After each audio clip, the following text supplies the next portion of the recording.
He said it like a joke, but it pierced her like a dagger made of silk. She thought he loved her, but the truth unraveled slowly, not through betrayal, not through shouting, but through 5 simple phrases, 5 lines that shattered her confidence from the inside out. Emma was a rising star in the world of digital marketing, ambitious, creative, and full of dreams.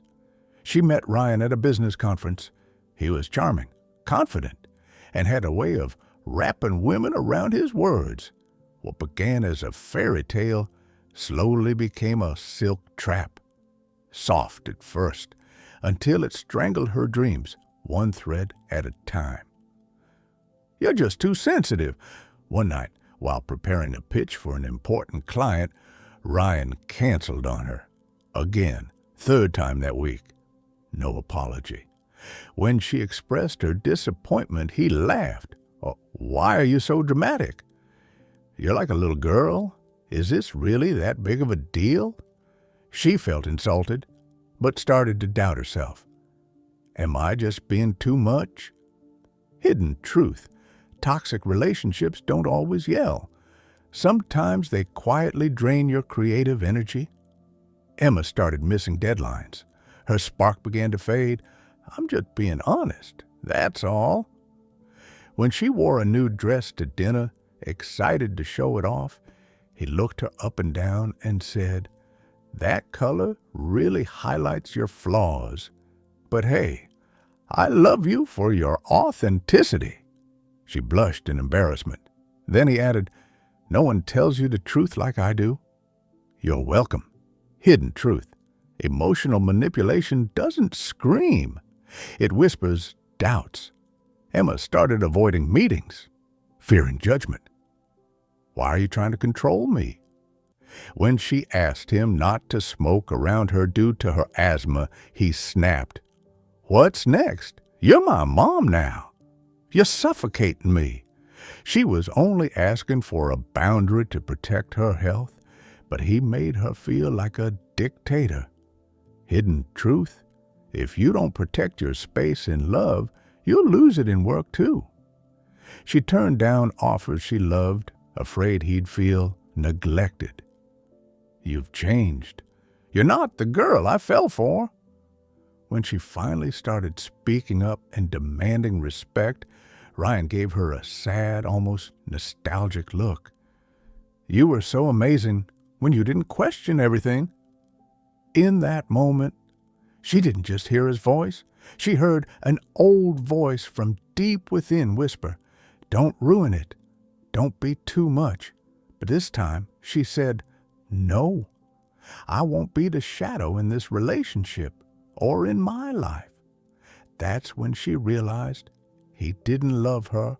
He loved a version of her that didn't challenge him. Hidden truth. The truly successful don't fear growth. They fear the people who want to keep them small. And then freedom. One rainy night, while preparing a pitch for a major campaign, she received a message. "Emma, your presentation was phenomenal. We'd like you to lead our new project." She cried, not because of the offer, but because she remembered how far she'd come. From the woman who once second-guessed every step. She opened her journal and wrote, "You can't build a future while someone else is tearing down your present." The rain washed away the last traces of doubt, and the first traces of a new life began. The next morning, she packed her bags. As she folded the last box, she glanced at an old photo of them together, then slowly tore it in half. Next to the box, a plane ticket, a new contract, a better future. She left him a single note. "Thank you for showing me that some words are just weapons in disguise." But this wasn't the end. It was the beginning. A year later, Emma walked the red carpet at a global marketing summit. Among the crowd, she saw him, Ryan. He smiled, faint, smug, like he wanted to remind her, of who she used to be. He took a step forward and said, "You're still the same Emma I used to know." She looked at him, calm and clear. "No, this is the Emma you never really knew." Then she raised her award and walked away. On stage, holding the Creative Marketer of the Year trophy, she said, "I learned that success isn't just about skills. It's about protecting your energy from anyone who makes you shrink.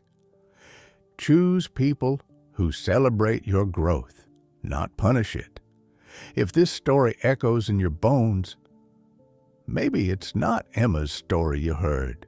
Maybe it's your prologue."